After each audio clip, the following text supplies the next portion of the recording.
What evidence do we have that God exists? I think a lot of people ask that question.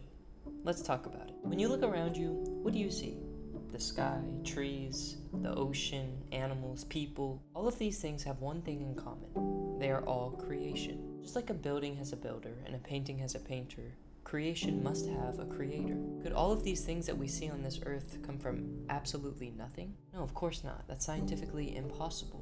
And if you can come up with a good answer to that, then let me know. So now that we know that there is a God, the question becomes, who is God? And that's where a lot of people disagree. So do I have proof that Jesus is real? Well, kind of. There are a lot of documents online that you can probably find. I think there are thousands that suggest that Jesus was a real person. I think a lot of atheists even believe that Jesus was a real person. But was he actually God? Now this question is a bit more complicated, and I kind of want to explain it to you the best that I can.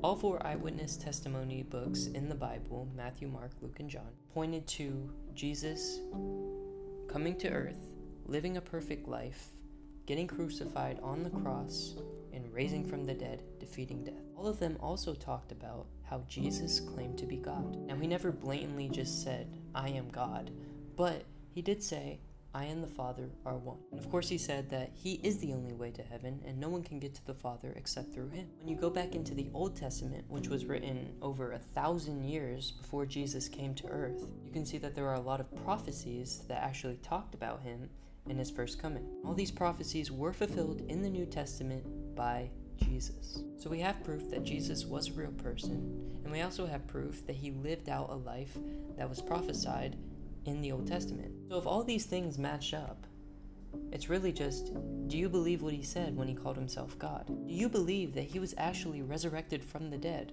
Now, of course I do believe that, but I can't physically prove it to you, which is why one of the biggest messages in the Bible is, we need to have faith. When you say faith, I think a lot of people just automatically assume that we believe in something that we don't know is real at all. We just want that hope. We just want there to be something happy after this life on earth, so we just make up something in our minds. No, it's not a fairy tale.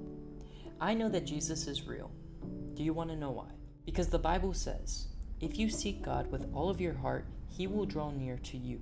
And that's exactly what he did for me when I put aside all of my ways and I just turned to God completely. Because I know that I can't do this on my own, that I need God.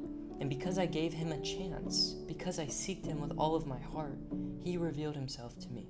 I truly believe that you're not actually going to fully understand that until you give your life to Christ. When you choose to turn to him, he gives you a whole other way of thinking. Things that I thought were completely fine before, I'm disgusted with now. My life has changed dramatically, and Jesus has been there so many times for me to where honestly, nobody could tell me anything that would make me not believe in Jesus. But you have to give him a chance. You have to make that choice. I'm telling you, things would make a lot more sense if you just allowed him into your life. There are so many things that the Bible says that I see in this world today, and it's honestly just so crazy how accurate it is. Seek God and ask him to come into your life, because I honestly believe that that is the true proof that you are looking for.